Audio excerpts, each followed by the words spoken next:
I'm Luke Summerhays, and I love Pawniard. I'm a pacifist, and a believer in a peaceful, Star Trek-like future. That said, it does sometimes feel like war is an inherent part of the human condition. Children have played with toy soldiers made from wood, clay, metal, or plastic for millennia. Adults have joined them in games like chess, shogi, and later elaborate tabletop games like Warhammer, or video games of every kind. Beyond that, war is not even unique to human beings.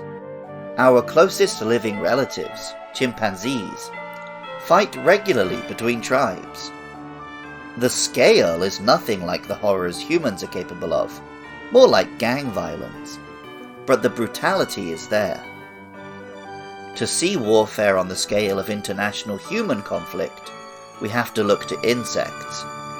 Ants can move incredible numbers of organized lines and swarms, forming bridges, working together, and waging what can only be called war.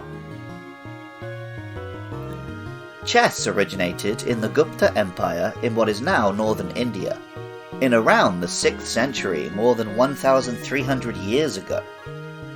It spread from there to the Arab world, and eventually Europe, China, Japan, and the whole world. In every land where it became popular, it developed from a pastime into a metaphor and training tool for warfare, diplomatic relationships, and all other clashes of wits. Armies of 16 pieces take turns to move on a black and white grid, taking enemy pieces as they seek to take the king.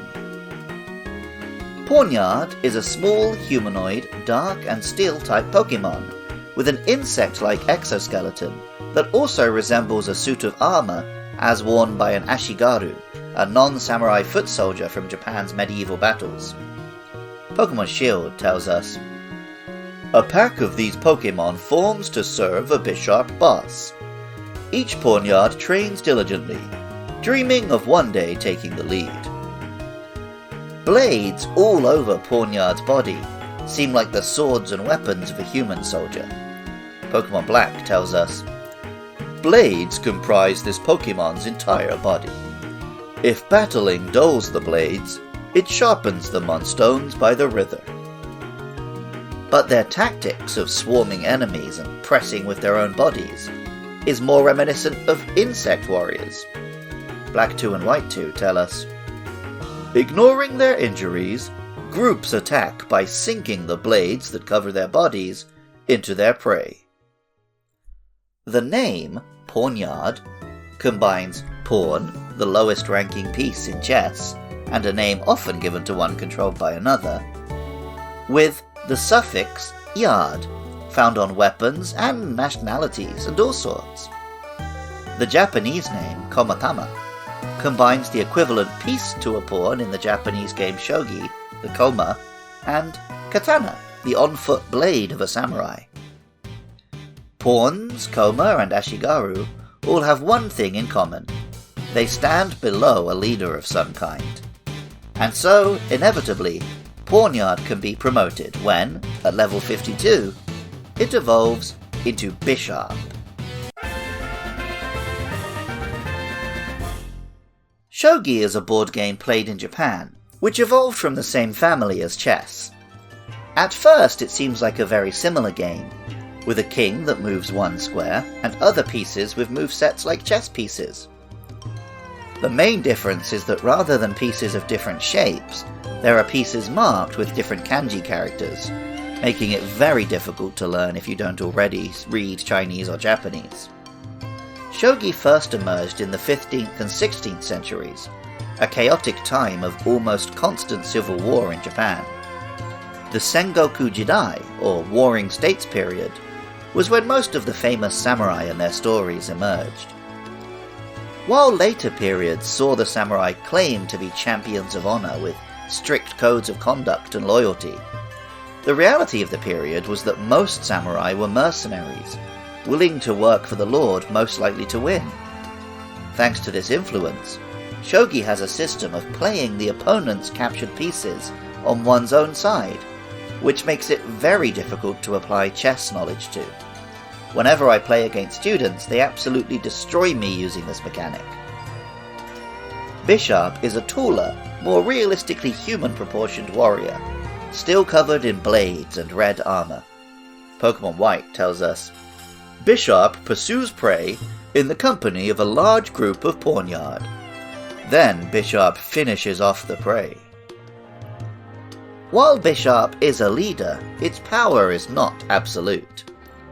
The Sengoku Jidai was infamous for Gekko Kujo, or the low toppling the high. Lowly warriors overthrew their lords and took power in many prefectures, with a humble ruler of a small fishing village called Edo eventually becoming the shogun of the whole country, that village now being what we call Tokyo. Pokemon Black tells us, it leads a group of Pawniard. It battles to become the boss, but will be driven from the group if it loses. And Pokemon Sword tells us, it's accompanied by a large retinue of Pawniard. Bisharp keeps a keen eye on its minions, ensuring none of them even think of double-crossing it. And Pokemon Scarlet says, this Pokemon commands a group of several Pawniard. Groups that are defeated in territorial disputes are absorbed by the winning side. The name Bisharp combines Bishop, a more advanced chess piece, with Sharp, as it has sharp blades all over its body. The Japanese name is Kirikizan, from the Japanese words for cutting and blades. Pokemon Violet tells us, Bisharp mercilessly cuts its opponents to pieces with the sharp blades covering its body. It will do anything to win. Bisharp's blades translate to an incredibly high attack stat. It doesn't have the highest speed ever, but it makes do because it has the move Sucker Punch, which lets it strike first, and Knock Off to remove opponents' items. These moves, and the Dark type generally, became even more effective in the 6th generation, but dropped off a little in the 7th and 8th, and by the 9th generation the move Knock Off wasn't even in the game. By that point, Bisharp didn't seem very strong anymore. Luckily, a Bisharp with a leader's crest can, by beating 3 other Bisharps which also hold that item, evolve into Kingambit. Takeda Shingen is one of the most famous samurai of all time. Not only was he a big player in the battles which eventually saw the unification of Japan, before that, his rivalry with fellow warrior Uesugi Kenshin is the stuff of legends. The two of them fought 5 battles for Kawanakajima, a fertile plain between 2 rivers in what is today Nagano City. I'm writing this less than an hour's walk from the memorial dedicated to that fight, where a statue captures the crucial moment when Uesugi, on horseback, broke through to where Takeda was sitting giving orders, striking at him with a sword. Takeda had only a war fan to defend himself with, but blocked the attack and survived. Perhaps because of this incident, the famous image of Takeda Shingen sees him sat in full red armor on a stool surveying the field of battle and giving orders. Kingambit closely resembles this figure, with similar red and gold armor, along with blades that form the famous horns of Takeda's helmet, and the mustache on his face. Pokemon Scarlet tells us, only a Bisharp that stands above all others in its vast army can evolve into Kingambit. Welcome back to Does Andy Remember Gen 5 Pokemon? And if so, does he have any thoughts about them?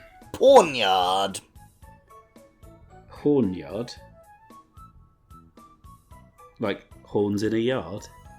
Yeah, I guess. Or like a No, Spanish you said pawn. Pawniard, didn't you? This is the problem, is I didn't hear you. I thought you said hornyard, like... No, pawn. Like yeah, in that's chess. Confused, wasn't I?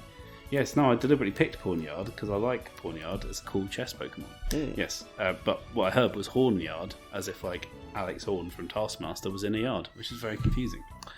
Well, I mean, when Pawniard. her milkshake brought all the boys to the yard. Yeah. Yeah, so, are you a chess guy? Not especially. I mean, I was when I was younger. I enjoyed chess. But, since then, I've discovered a lot of better board games. So, I don't need to play chess. But when I was a kid, and it was chess or Monopoly. Obviously, chess is pretty good, isn't it? Did you play a bunch of shogi in Yakuza? No, because that game is unfathomable. It would be fine if the pieces looked different instead of just having kanji. That does my nutting. Exactly. That's pretty unfathomable. And then also there's extra pieces that do other things, and there's already enough pieces to learn in chess, really, isn't it? You don't want to learn 2 more, or however many more there are. But I know there's definitely 2, so that's a fact. How did you feel about Kingambit? How do I feel about King's Gambit? No, not the TV show Kingambit, the Pokemon Kingambit, the evolution of Bisharp. It's not my favourite Gambit, because he's in the X-Men. Mon chéri, you like the Gambit. So, that's not helping him. Other Gambits that I've enjoyed over the years would be the Gambit system in a video game that I have forgotten, but I do remember for some reason there is a system called the Gambit system. Is it one of the Final Fantasies? Yeah. Well, like one of the PS2 ones, I think. Actually, yeah, you're right. It's Final Fantasy 12. I don't actually like the Gambit system, so he wins. So he wins. Your Gambits go Gambit from the X-Men, the Pokemon Kingambit, and then the Gambit system from Final Fantasy 12. Yeah, let's go with that. I'm willing to gamble on that. Oh, the Netflix show is the Queen's Gambit. Yeah. I didn't correct you, but I figured you'd let the fans write in. The angry fans. Queen's Gambit, it probably goes below King Gambit. But above the Gambit system? Yeah. Anya Taylor-Joy's pretty good, isn't she? Yeah, she's Princess Peach, so she's alright in my book. Yeah. The real Takeda Shingen was a gifted leader, able to take his clan and succeed in conquering Shinano, the area in which I now live. He was a tactician and a mighty warrior, but also the last of an old kind of honourable fighter. He and his great rival, Uesugi Kenshin, had a kind of mutual respect. In one incident, when the Takeda were besieged by an enemy through means of a salt embargo, Uesugi arranged to sell Takeda the salt they needed, saying, "I win my battles with swords, not salt." Kingambit, on the other hand, has no such tact or thoughtfulness. Pokemon Violet says, "Though it commands a massive army in battle, it's not skilled at devising complex strategies. It just uses brute strength to keep pushing." And brute strength is something Kingambit has plenty of, to be fair.